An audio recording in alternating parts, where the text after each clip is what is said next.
When you go to sell your business, you want to be aware of some of the games that some buyers may play, and it starts with an LOI Smackdown. So what is an LOI Smackdown?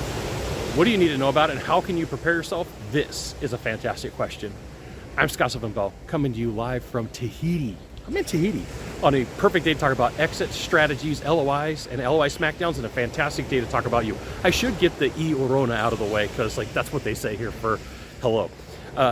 When you take a look at a business that's going to sell, you do want to talk to a couple of different buyers or multiple different buyers, because at some point you're going to run into the guy or the girl that does play games. And so let's say that your product, your service is selling at a 10 multiple, and they come to you and they go, hey, we really want to buy your company, we're going to give you 12. And you're thinking, fantastic, I'm going to get a 12 multiple for my company.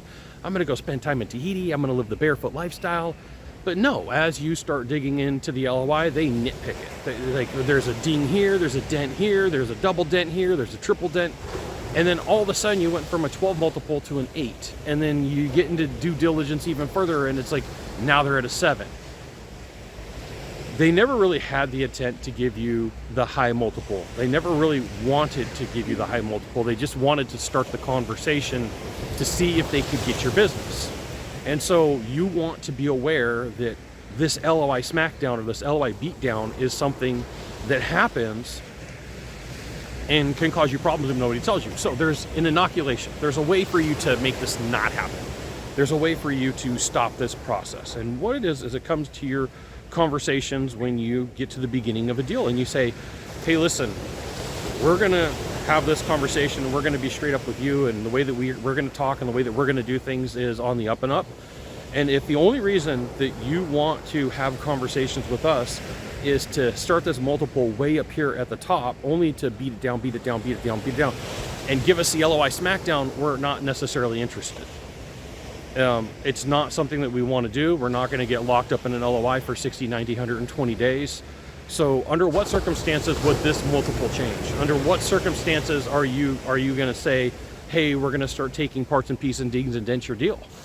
And when you have this conversation up front, it makes it easier for it to not happen. I've seen it happen even with this conversation, just so you know. And it's not everybody. It's some people. It's some people who will do this. And you do want to be aware that some people like this game because it's a power trip and they feel like they got one over on you. And my question is, do you really want to do business with somebody like that? This is why when you start taking a look and you start planning 5 years, 4 years, 3 years, 2 years out, it gives you the ability to build a Titan's thesis. It gives you the ability to look for the perfect buyer and not just take the first one that has a conversation with you. You want the people around you that are buying your company to be good and take care of it and move on with the business. What you don't want is to get in the middle of an LOI, get stressed because you're getting an LOI Smackdown, and the next thing you know, you're not interested in selling your business. You've lost your appetite, or you become jaded because the company that you dealt with, the individual, the private equity, the private investor, didn't take care of you.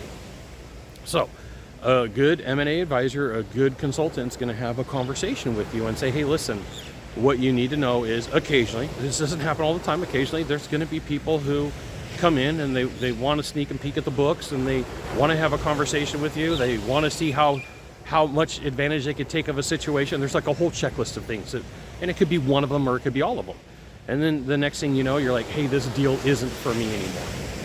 It's better to know that now. It's better to have the conversation up front and say, what are the dings and dents that you take? Like, why would you not want to do this deal? And so for you start having these conversations with a couple of different buyers, and you're going to start figuring out, oh, well, there's things on my end. There might be things on your end that you don't have in place that you need. There might be things that are like, maybe you're wrong, believe it or not, right? Maybe there's things that really need to be taken care of that were not caught in your planning, in your coaching, and sometimes they're just random. And one private equity company may look for one thing, and one private equity may not even care about it. Same thing with private buyers or buyers clubs. Be aware, an LOI Smackdown is real, and how you deal with it is have the conversation in the beginning. You got one of three things to do from here, just one of three. find the subscribe button, click on it. Every time I send out a video, you'll get an update. 2, hit follow. 3, share this video with a friend. We'll see you soon. Thanks for watching.